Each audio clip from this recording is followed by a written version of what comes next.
So recently, I had an experience while I was at a friend's house alone watching his dog that inspired me to do another Home Alone themed video. I spend so much time reading stories of people's horrific experiences that I forget these things could happen to me too. In a bit of a different fashion, I'll tell that experience I had after the viewer submitted stories at the end of the video. A more positive experience I would also like to talk about is my experience with Scentbird, a fragrance subscription service that allows you to choose new designer fragrances to try out every month at an affordable price. You get to try the first fragrance from Scentbird for only $8, and your next month will be only $16.95. The vials are cheaper than a lot of the rollerballs or travel sizes you'll find elsewhere. Scentbird is a great solution for beginners in fragrance looking to experiment with certain scents. Scentbird allows you to try different designer fragrances from brands like Prada, Gucci, and Versace with a 30-day supply of any fragrance you choose. This way, if you're just getting into building your fragrance collection, you can test out what you like and what you don't without having to purchase a full bottle.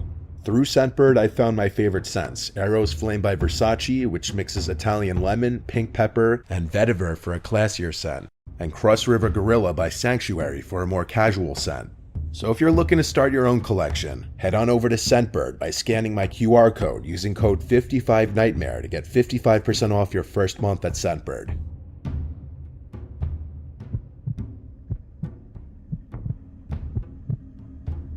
Growing up, I was raised in rural Michigan. There was hardly anything to do. If you like staring at trees and crops and lots of alone time, that was the place to be. I got out of there as soon as I got a car and enough money to move. I'm not a nature hater or anything, but I'd pick being by a big city any day. My parents don't own that property anymore. They sold it 5 years ago, but to describe it, it was a 3-acre property.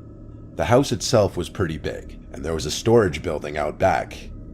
I was 13 when this happened. My parents would leave me alone often at this age. They trusted me because I matured at a young age and I had responsibilities on the property. It was a weekend, and I was playing Vice City on my PS2 in the living room, when suddenly, a loud metallic bang came from outside somewhere in the yard. I right away ran to every window I could to look outside to see if I could see something, and I didn't see anything until I got to the window looking out to the storage building out back. The door to it was completely open. I went immediately to grab the rifle from the closet and go outside. I made my presence known, shouting "Who's in there?" to no avail. When I got to the door, I made it known I had a gun before looking inside. There was a bunch of stuff in there, from the sit-down mower to the quad to infinite little lawn care items. Someone could have been hiding behind any of that stuff. Even as a kid, I didn't scare easily, but at that moment, I got really unsettled. And so I closed the door to the building and went back inside the house. I locked the door and then sat at the window for the longest time, watching the storage building, expecting the door to open at any second. That door was heavy and impossible to just open by itself. It was simply a fact that someone came and opened it. Whether they were still inside of the building, I wasn't sure. I decided to go call my dad and ask his opinion. I went to the kitchen to the landline phone and called my dad's cell phone. He didn't pick up, so I left a voicemail. This was back when you'd still have to leave someone a voicemail because texting wasn't mainstream. After that, I went back to sitting next to the window, but now I put on a TV show in the background to make this less monotonous. I took the phone with me. I was probably about to give up when I heard creaks from upstairs. My heart was now in my throat. I had to ask myself the big question: was I working myself up, or was someone here? I had a serious guard dog mentality. Even if I didn't love that place, I saw it as mine, my family's. I had to protect it. But I was in over my head. I grabbed the rifle again and walked upstairs. I didn't say anything. Calling out would only make a potential intruder know that I heard them. I made it to the top of the stairs, and I turned on the light for the upstairs hallway. There were 5 doors to open, all of them closed. 4 led to bedrooms, 1 led to the bathroom. Each door had a decently large crack underneath that would allow you to see under. The creak in the ceiling I heard moments earlier came from the side of the house my parents' bedroom was on, so I got down on my knees and looked under the crack of the door, and I saw 2 bare feet facing the other side of the door. I felt my stomach twist into a knot. The reality of the situation just became so much more real, and I realized I wasn't ready to threaten or, God forbid, shoot someone. I got up and quickly went downstairs. and I hid in the bathroom to call my dad. He still didn't pick up. I left another voicemail, and then I called again and again. He never picked up. He must have had his phone set down somewhere. I finally called 911, as I should have done right away, and I whispered into the phone the whole time, detailing exactly what was taking place. I was told to sit tight in the bathroom and not say a word. I heard footsteps coming down the stairs, and then they approached the bathroom door as if whoever it was somehow knew I went straight to the bathroom. The footsteps stopped outside the door, and there was a brief pause before a deep voice said, "What's up, kid?" I still remember the voice and those words so vividly. If I heard that voice today, I'd still recognize it immediately. I almost wanted to cry, that's how scared I was. I disobeyed what the operator told me, and I spoke. I said loud and clear, "I'm on the phone with the cops right now, and I have a gun." I put the operator on speaker as she was asking me if everything's okay. The man attempted to open the door, and when he realized it was locked, I heard him walk away. I heard the footsteps fade to silence, and then the sound of a door slamming. It was the sound of the back door. I'm sure I breathed a sigh of relief, and from there on, I waited for the police to arrive. When they did, I felt like 1,000,000 pounds just lifted off my shoulders. After a thorough inspection of the house inside and out, confirming that the man was gone, they asked if there was anywhere else I could stay that night, and I said yes, my uncle's house. We contacted my uncle, who came and spoke with the police. Then he took me back to his place. The thing that haunts me the most is that it was my fault. I could have prevented this. I left the door unlocked as I went to the storage building to investigate. Clearly, that's when the man simply walked right into the house. Even with a rifle in my hands, I didn't feel safe at all. It was truly the most horrific experience of my life.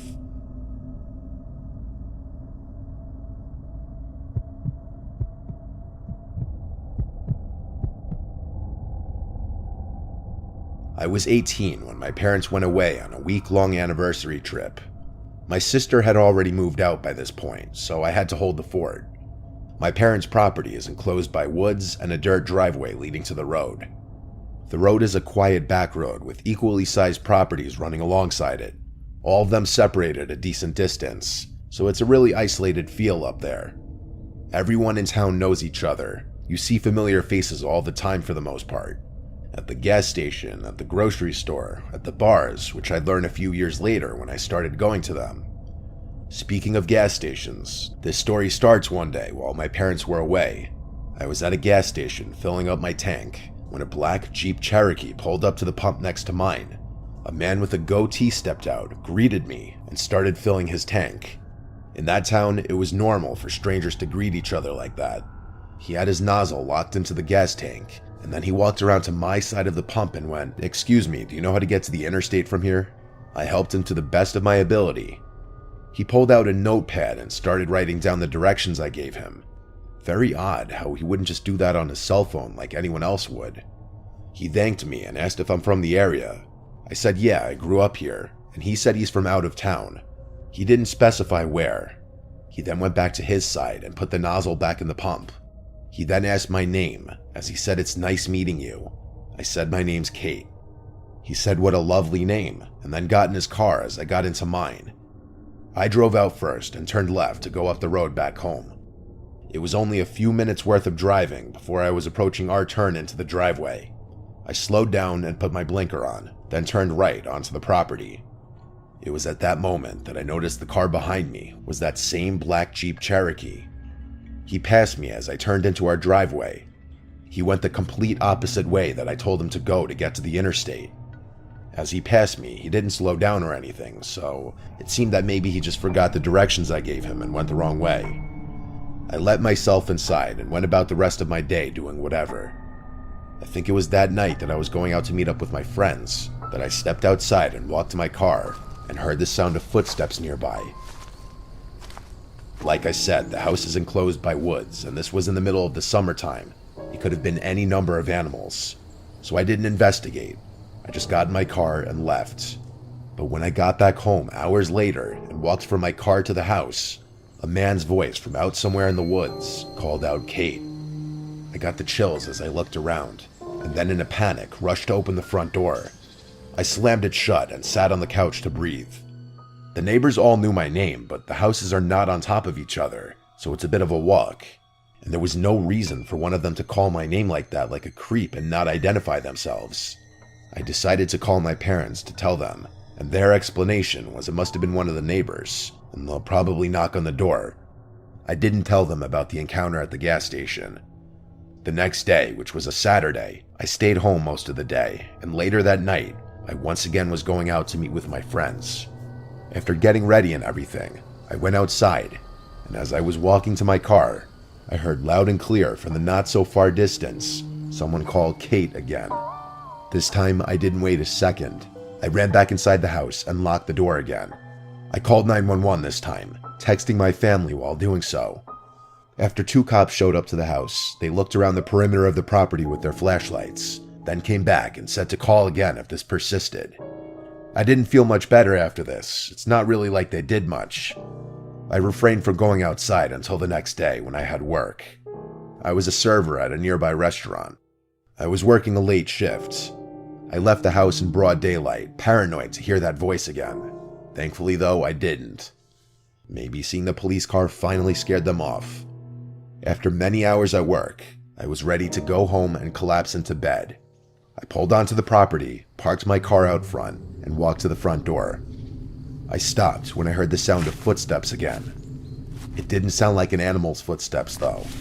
I stood on the front deck for a second, waiting, and then that familiar voice yelled out again, saying, "Kate, don't call the cops on me again, cutie." I yelled out, "You need help, you're sick," and let myself inside. I called the cops once more, and the cops came again, searched the perimeter again, and left.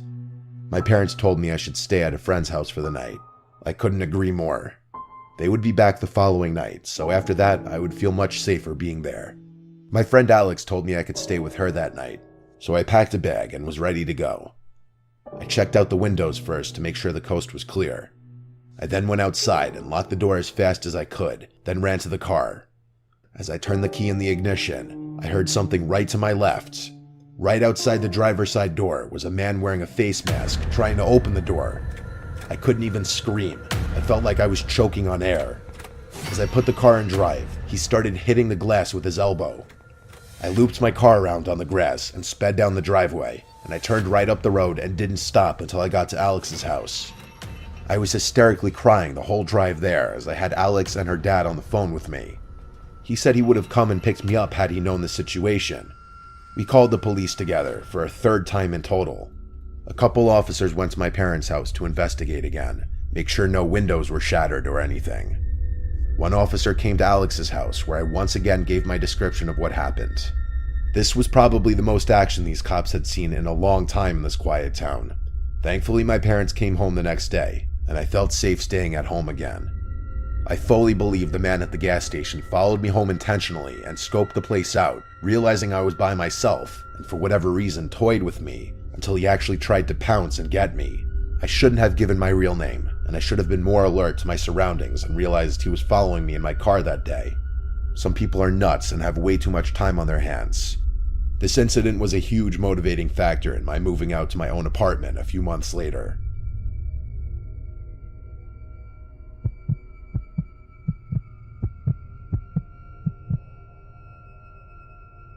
I was home alone one night for a reason I don't remember. All I remember is my entire family was gone.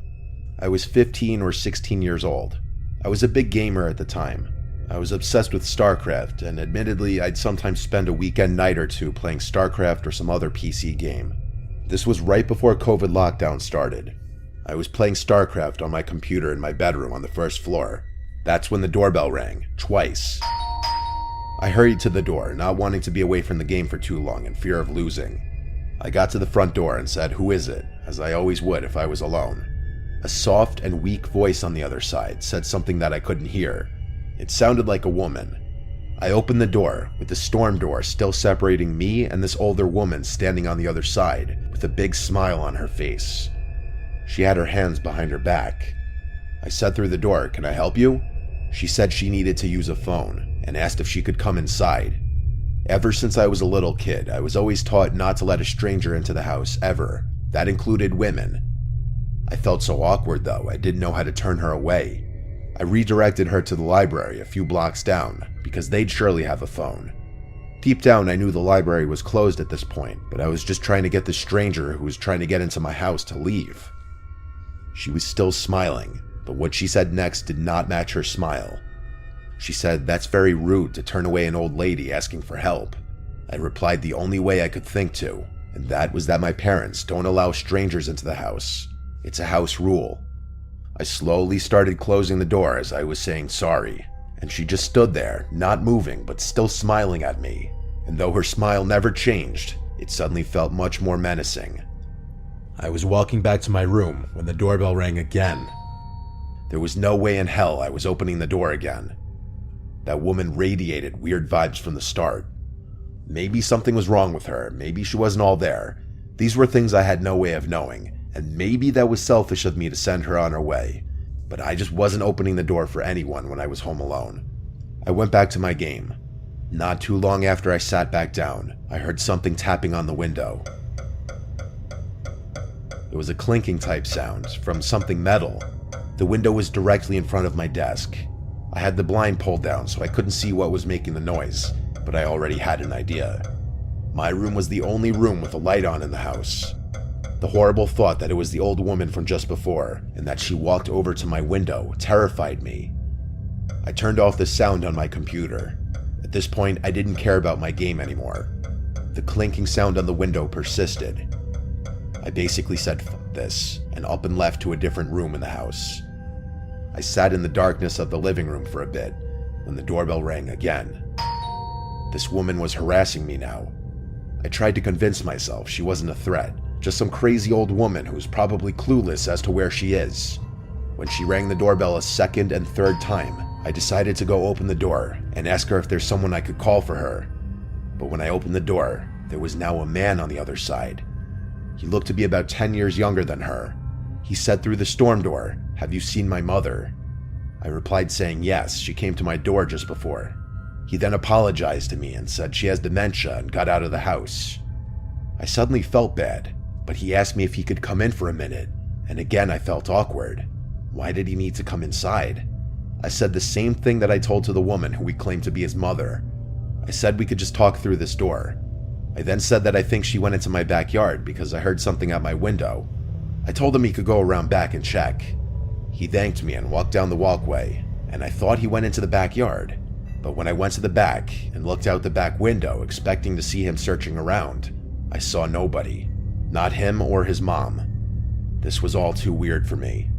I went to bed on the earlier side that night, just falling asleep with the TV on in the background, until I heard the clinking sound on the window again. Something metal was tapping on the glass. I remembered the concerned man, and I decided to try and help. I went to the window, lifted the blind up with my hand, and I saw that woman outside my window, with that same creepy smile. She was tapping a kitchen knife on my window. I closed the blind and crawled back into my bed.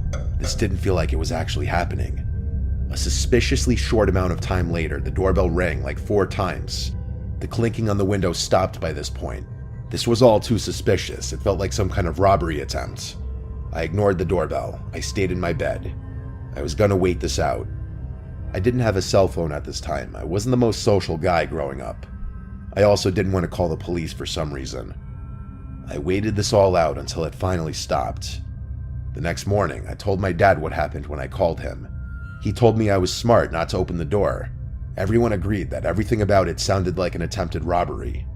Is there a chance that maybe that woman really did have dementia and that the man was really her concerned son? Maybe, but it all seemed too coordinated. Why did he want to come into the house too? How did he even know she came to my house specifically? Why didn't he ever go into the backyard to look for her when I gave him permission to do so? Too many unanswered questions that lead me to believe I avoided something terrible happening if I opened that door. So as I mentioned at the start of the video, a week ago as I'm recording this, something happened to me personally that inspired me to revisit this theme. So my friend Cody asked me to watch his dog Theo for the night. Theo's a little Pomsky and he barks a lot, so when he started barking like crazy at something going on outside, I didn't pay any attention to it besides telling him to be quiet a few times. But when he went to the back door and kept barking, I figured he wanted to go outside. So I was going to the back door to open it, but as I got close to the door, I realized someone was trying to open the door from the outside. And then I saw through the screen of the door there was another guy looking right back at me. This was in the backyard, which was already alarming enough, and he wasn't someone I recognized to be a family member of Cody's. So I asked him who he is, and he responded asking me if I'd seen Melissa. Melissa is Cody's younger sister who's in her 20s. Meanwhile, this guy looked like he was in his mid-50s and homeless. So I told him he needs to leave. There's no Melissa who lives here. And he said, "You sure?" So I said, "Yeah, you need to leave. There's cameras all over the property." He left right after that. Getting him to leave was easy, but when Cody asked his sister who that guy could have been, she said she had no idea. The guy looked like he was 55, drunk and filthy. Not exactly someone Cody's 20-something-year-old sister would be associating with. The fact that he went to the back door and tried letting himself in was actually pretty terrifying because you could only imagine what he was trying to do to Melissa, and it's why so many of these stories could be avoided by just keeping your doors locked.